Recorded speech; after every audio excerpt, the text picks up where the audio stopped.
The story of how a Filipino engineer saved an entire town in Sudan from catastrophic flooding does not begin with a heroic moment. It begins with a man who simply wanted to work quietly, earn honestly, and return home to his family in Nueva Ecija.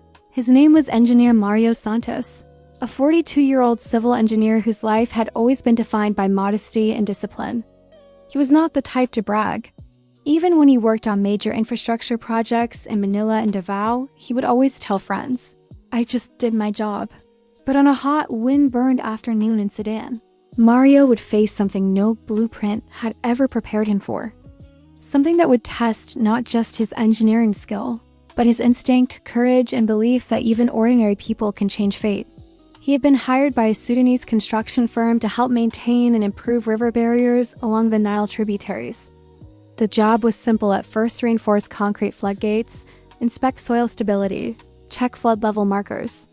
Mario actually enjoyed the quietness of the place. The town of Al-Qadir was small, humble, and lined with clay brick homes, dusty markets, and echoes of children playing football in vacant lots. Life here was slow and in many ways beautiful. The locals grew fond of him quickly. They loved how he always greeted them with a respectful nod, how he learned a few Arabic words, and how he shared Filipino merienda with the workers. Every Thursday, he fried turon for everyone, something that confused and amused the Sudanese men who had never seen a banana wrapped in sugar and fried to crispy gold. They jokingly called him Ustaz Turon, the teacher of Turon. But beneath the laughter and bonding, Mario knew something was wrong with the river. He had spent weeks reviewing old blueprints, walking along the embankments and examining the soil. The flood barrier that protected Al-Qadir, a town of nearly 30,000 people, was aging. Cracks ran along the base. The drainage channels were clogged with silt. Emergency gates were rusted and barely functional. Worst of all, water levels had been rising unnaturally for days.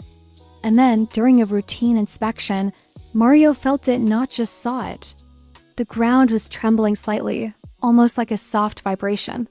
A sign that the water pressure behind the flood barrier was reaching a dangerous point. He immediately called the attention of the local foreman, a man named Hassan. "There's too much pressure," Mario warned. "This barrier cannot hold. It needs reinforcement, immediately." But budgets were tight, equipment was delayed, and some people believed Mario was simply being overcautious. "Engineer," Hassan said gently, "the river has risen before. The town has survived." Mario didn't argue, but inside he felt a knot forming in his chest. He had seen this pattern before back in the Philippines, when his team worked near rivers during monsoon season. Water pressure didn't just rise suddenly. It built slowly, quietly, until the weakest point finally surrendered. That evening, Mario couldn't sleep. Outside his workers' quarters, he heard distant rumbling, like the muffled growl of something powerful. He stepped outside and stared toward the dark outline of the riverbank. The moon shimmered against the water, and there was movement, fast, turbulent, unnatural. Something was coming. At dawn the next day, the signs became undeniable. Local fishermen reported that the upstream villages had already begun evacuating. Rainfall was intensifying in the upper regions. The floodgates upstream had released excess water, and all of it was heading straight toward Al-Qadir. Mario rushed to the barrier with his tools, measuring tape, and his old field notebook. He checked the height of the river. His breath tightened. It was already within half a meter of overtopping, and no one else knew.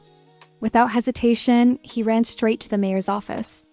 The mayor, a tired but kind man named Amir, welcomed him inside.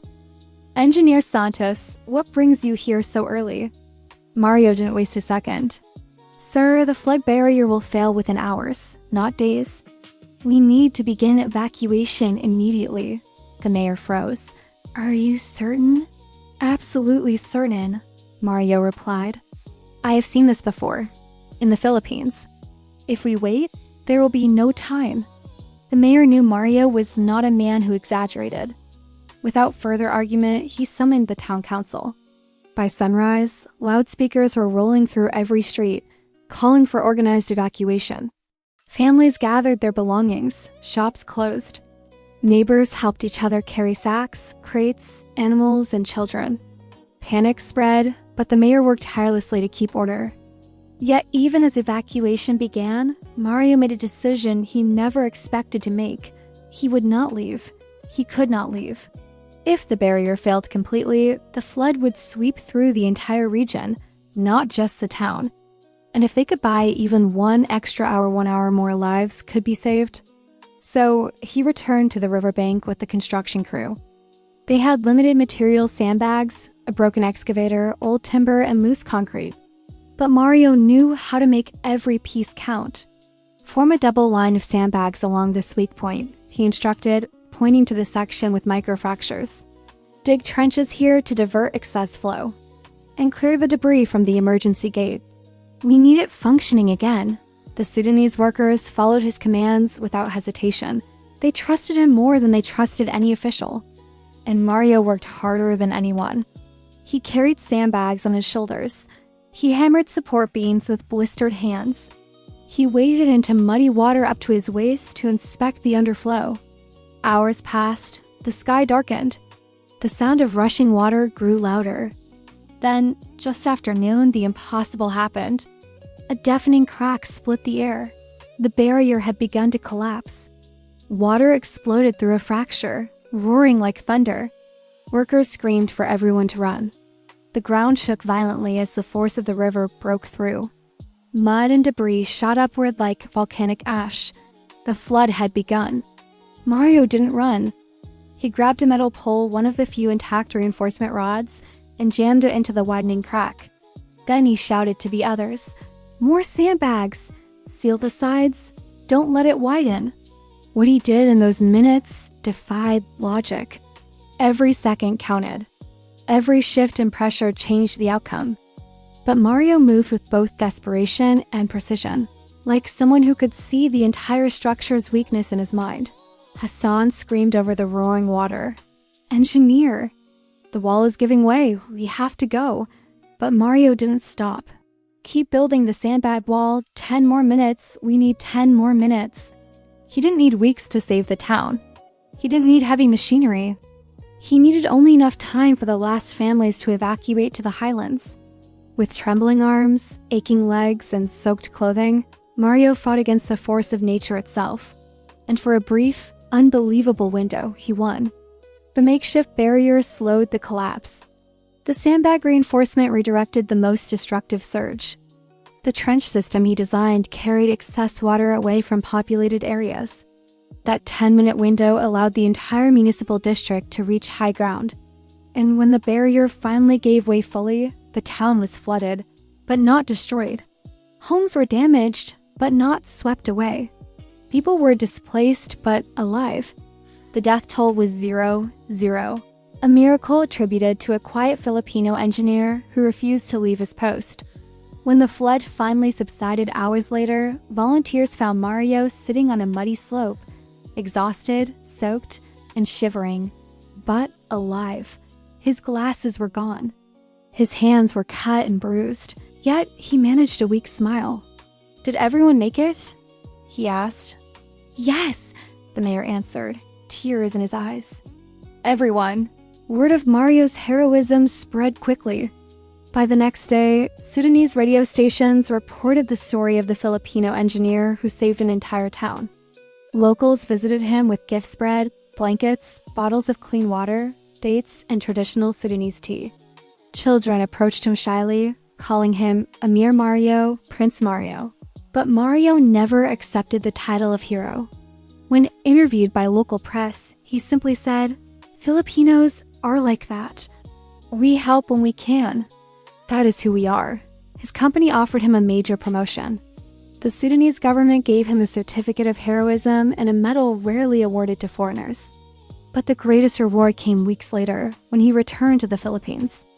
His children ran to him at the airport, hugging his legs tightly. His wife, holding back tears, whispered, "We heard everything. You saved a town." Mario replied softly, "I just wanted to come back home to all of you. That was my only goal." But to the people of Al-Qadir, he was not just a returning father. He was a man who stood between their town and disaster. a man whose instincts and courage outweighed an entire river's fury. Today, the barrier he helped reinforce is being rebuilt entirely with improved engineering guided by his on-site notes. A small plaque at the riverbank reads, "Dedicated to engineer Mario Santos of the Philippines, whose courage saved our people." A friend, a protector, and a reminder that heroes can come from anywhere.